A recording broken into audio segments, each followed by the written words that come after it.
Hello everyone, this is Mohammad Abu Saim signing in today to talk about Python. কেন আমরা Python শিখব, Python কি?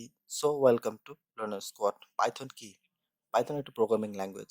আপনারা যদি প্রোগ্রামের জগতে সম্পূর্ণ নতুন হয়ে থাকেন তাহলে জেনে রাখুন পাইথন একটি জনপ্রিয় প্রোগ্রামিং ল্যাঙ্গুয়েজ, এমনকি এটি সবচেয়ে দ্রুত জনপ্রিয়তা প্রাপ্ত এবং দ্রুত বর্ধনশীল একটি প্রোগ্রামিং ল্যাঙ্গুয়েজ। পাইথনের বিস্তৃতি বিশাল ক্ষেত্র জুড়ে। আজকে আমরা পাইথনের সম্বন্ধে কিছুটা ডিটেলস জানবো এবং আমরা জানবো যে কেন আমরা পাইথন শিখবো।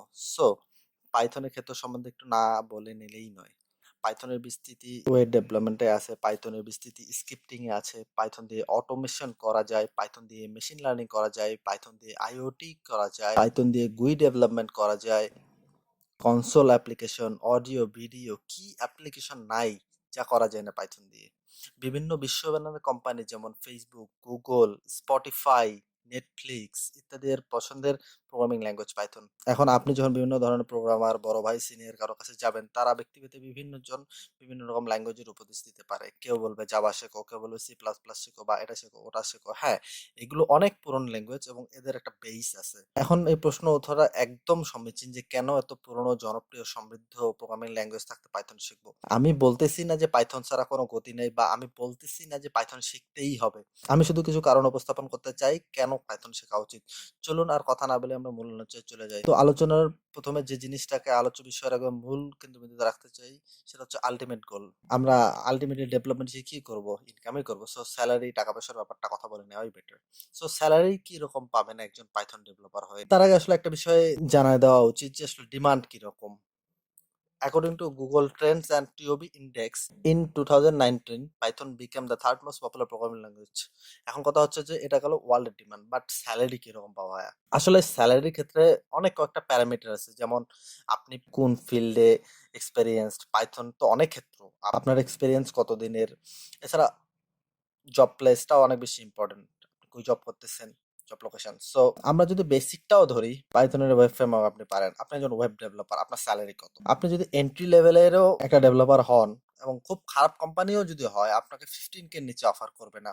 আর প্রভিশন পিরিয়ডে থাকার পর 4 অথবা 6 মাস পর অনায়াসে এটা 20K হয়ে যাবে। সো আমরা অনায়াসে ধরতে পারি যে মিনিমাম স্যালারি 20K। এরপর যতদিন সময় দিবেন, যত এক্সপিরিয়েন্স বাড়বে, স্যালারি তত বাড়বে। এখন কথা হচ্ছে এটা গেল list, what is the most expected. 3 অথবা 4 বছর পর আমার অবস্থানটা কই থাকবে? 3-4 বছরে আপনি হয়তো সিনিয়র ডেভেলপার হতে পারবেন না, কিন্তু একটা ভালো পর্যায়ে পৌঁছে যাবেন। জুনিয়র ডেভেলপার থেকে উন্নতি করতে করতে একটা ভালো পর্যায়ে পৌঁছে যাবেন, যখন আপনার স্যালারি হ্যান্ডসাম ফিগারের হয়ে যাবে। এখন কথা হচ্ছে মোস্ট কত পাবো?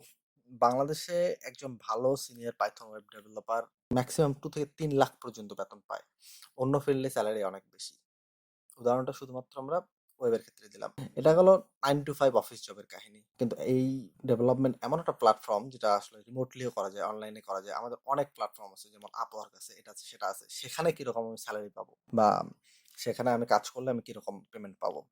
So, আমি অফিস জবে আসলে ইন্টারেস্টেড না। সো সেদিক দিয়েও জিনিসটাকে উপস্থাপন করতেছি যে আপওয়ার্কে একজন Python developer $20 per hour income করতে পারে, এবং সেটা এক্সপিরিয়েন্সের উপর ভিত্তি করে 125 $150 পার আওয়ার পর্যন্ত চলে যায়। সো ইউ ক্যান ক্যালকুলেট পার অ্যানাম কত, অলমোস্ট 4 থেকে 5 লাখ চলে যায় পার অ্যানাম। এখন এটা হচ্ছে বাংলাদেশের প্রেক্ষাপট।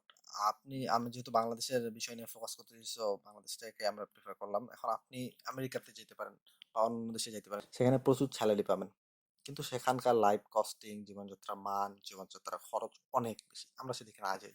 এখন কথা হচ্ছে যে স্যালারির কথা বলে ফেললাম, এখন ভিতরে কি আছে সেটা নিয়ে একটু ঘাটাঘাটি করি।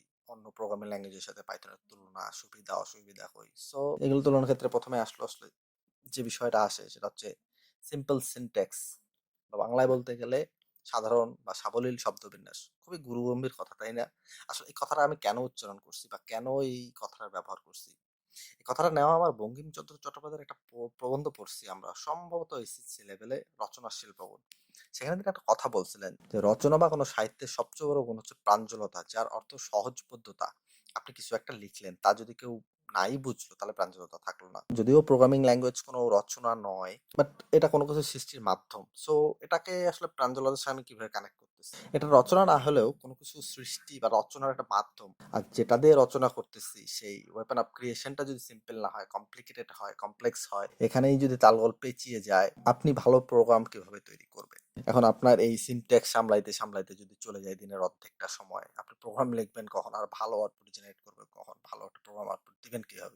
যে মাধ্যম দিয়ে আপনি কিছু তৈরি করছেন, সেই মাধ্যমে যদি সহজবোধ্যতা না থাকে, তবে তাদের কোনো কিছু সৃষ্টিতে মানুষের অনীহা জন্মে। অনেক দক্ষ প্রোগ্রামারও সোজাসাপটা প্রোগ্রামিং ল্যাঙ্গুয়েজের প্রশংসা করেন। কেউ বিভ্রান্তিকর ও জটিল প্রোগ্রামিং ল্যাঙ্গুয়েজ দিয়ে কাজ করতে পছন্দ করে না বা স্বাচ্ছন্দ্য বোধ করে না। পাইথনের সিনট্যাক্স খুবই সোজা, সাবলীল এবং সহজবোধ্য, যা শিক্ষানবিশদের জন্য প্রোগ্রামিং শেখাকে অনেক সহজ করে দেয়। সেমিকোলন, বন্ধনী, টাইপ ডেফিনেশনের জঞ্জাল মুক্ত পাইথন।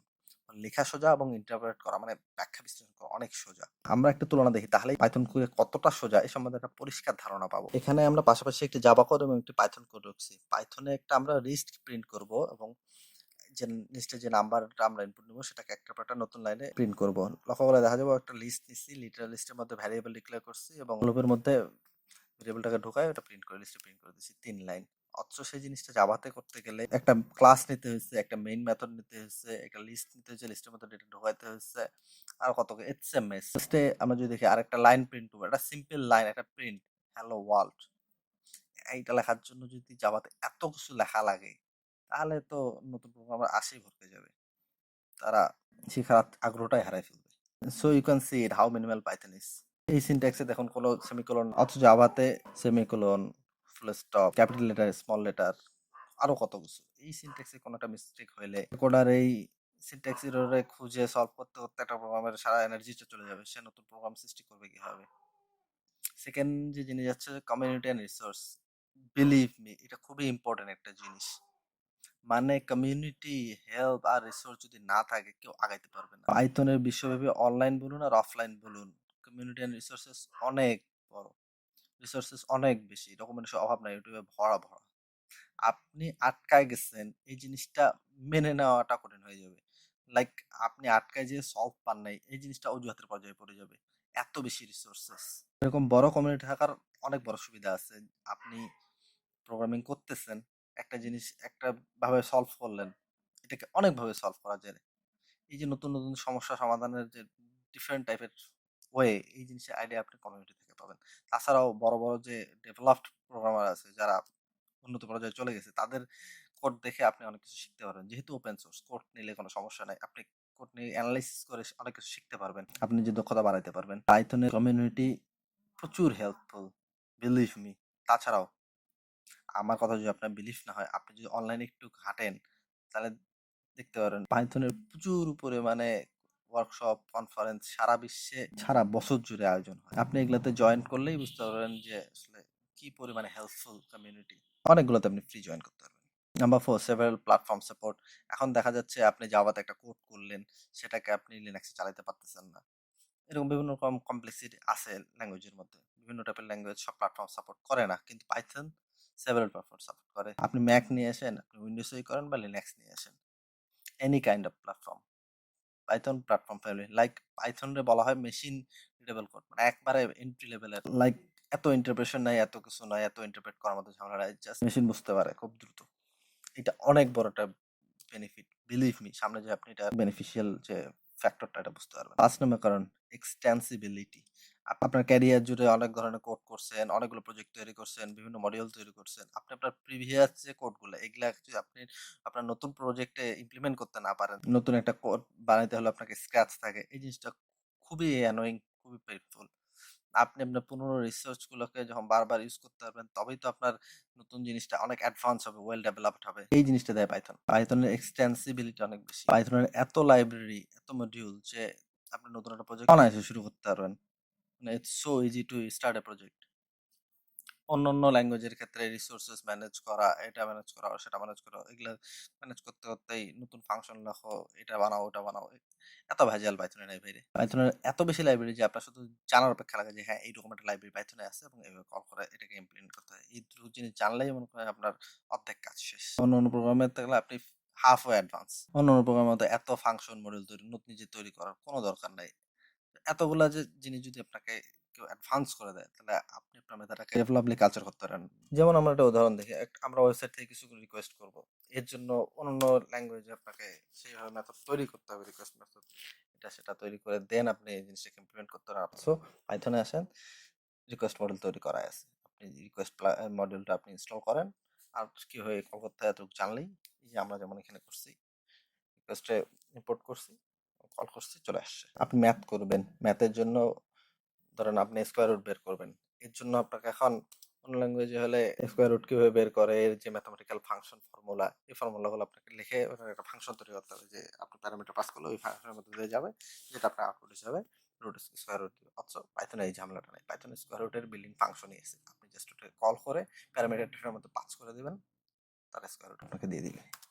কত ইজি। আপনার র্যান্ডম নাম্বার কোনো কারণে জেনারেট করা দরকার, এখন আপনি অন্য অন্য প্রোগ্রামিং ল্যাঙ্গুয়েজে করতে গেলে সেটাকে এরকম একটা ফাংশন তৈরি করে নিতে হবে যেটা র্যান্ডম নাম্বার ক্রিয়েট করতে পারে, তারপর আপনি সেটা কল করলে আপনাকে আউটপুট দিবে। পাইথনে এত কিছু নাই, পাইথনে র্যান্ডম নাম্বার জেনারেট করার জন্য লাইব্রেরি আছে, আপনি শুধু ওই লাইব্রেরিটাকে ইম্পোর্ট করে কল করবেন, র্যান্ডম নাম্বার চলে আসবে। কারণ 6 মাল্টিপারপাস। এখন আপনি আপনার ক্যারিয়ারে 3-4 বছর সময় দিলেন, সম্বন্ধে একটা খুব ভালো লেভেলের পাইথনের ওয়েব ডেভেলপার হয়ে গেলেন, এখন আপনার ভালো লাগতেছে না আপনার ওয়েব ডেভেলপমেন্ট, আপনি অ্যাডভান্স কিছু করতে চান, আপনি ক্যারিয়ার শিফট করবেন, আপনার মন চাইছে আপনি আর্টিফিশিয়াল ইন্টেলিজেন্সে শিফট করবেন বা রোবোটিক্স নিয়ে কাজ করবেন, ওকে ফাইন, এর জন্য আপনাকে নতুন কিছু শিখতে হবে, নতুন কোথাও যেতে হবে, you will find it in Python. পাইথনের ফ্রেমওয়ার্ক লাইব্রেরি এত বেশি যে মানে দুনিয়াতে যত প্রোগ্রামিং ল্যাঙ্গুয়েজ আছে এগুলো দিয়ে যা কিছু করা সম্ভব সবকিছু পাইথন দিয়ে করা সম্ভব, all in one platform like Python. আপনাকে নতুন করে রোবোটিক্সের জন্য নতুন কোনো ল্যাঙ্গুয়েজ বা কোনো কিছু শিখতে হবে না, এআই এর জন্য নতুন করে অন্য কিছু শিখতে হবে না, এভরিথিং পাইথন দিয়ে করতে হবে। ওয়েবসাইট থেকে শুরু করে আর্টিফিশিয়াল ইন্টেলিজেন্স সব কিছুতে পাইথন। সো আপনি যদি এখন অন্য কোনো ল্যাঙ্গুয়েজ সিলেক্ট করেন, সাপোজ জাভা সিলেক্ট করলেন, জাভা দিয়ে ভালো একটা ডেভেলপার হলেন, 5-6 বছর সময় দিলেন, আপনি যখন মেশিন লার্নিং আসতে চাবেন, আপনি যখন রোবোটিক্স আসতে চাবেন, আপনাকে পাইথন শিখতেই হবে। For a kind information, I will to add that যে মেশিন লার্নিং, এআই এসবগুলো পাইথন ছাড়া হয় না। তো আমরা পাইথন বাদ দিয়ে অন্য উদাহরণ যদি দেখি, লাইক আপনি অপারেটিং সিস্টেম ডেভেলপমেন্টের দিকে যেতে যাচ্ছেন, যার জন্য সি লাগবে। এখন আপনি এতদিন জাভা করে আসে আবার সিতে শিফট করবেন, নতুন করে একটা ল্যাঙ্গুয়েজ শিখবেন, সার্টেন সময় যাওয়ার পর আপনার ক্যারিয়ারের ব্যাপার আছে, স্যালারির ব্যাপার আছে, জবের ব্যাপার আছে। সো ক্যারিয়ার শিফট যে কত বড় ডিজাস্টার হতে পারে আপনার জন্য, ক্যান ইমাজিন। আচ্ছা, আপনি পাইথনে থাকলে আপনাকে এত কিছু করতে হতো না, আপনি আগে থেকে জানেন, কারণ নতুন ওয়েব ফ্রেম একটা সময় একটু হাঁটাকাটি করলেই কিছুদিনের মধ্যে আপনি এক্সপার্ট হয়ে যেতেন। আপনার ব্যাকআপ তো আছেই, দুটো একসাথেও চলতেছে, so আপনার নতুন কিছু শেখা লাগতেছে, আপনি পাইথন আগে থেকেই জানেন, সো ফ্রেমওয়ার্কটা শিখে নিলেন। সো আই হোপ এতগুলো রিজন ডান এনাফ আপনাদের নিজের বুদ্ধিমত্তায় বিচার করার জন্য যে কেন আমরা পাইথন শিখবো। তো মাল্টিপল লেভেলে কাজ করার জন্য মাল্টিপল ল্যাঙ্গুয়েজ শিখবেন, নাকি all in one language Python শিখবেন, decision is all yours. Thank you guys for listening. Hope you will find this information very helpful to decide about programming language.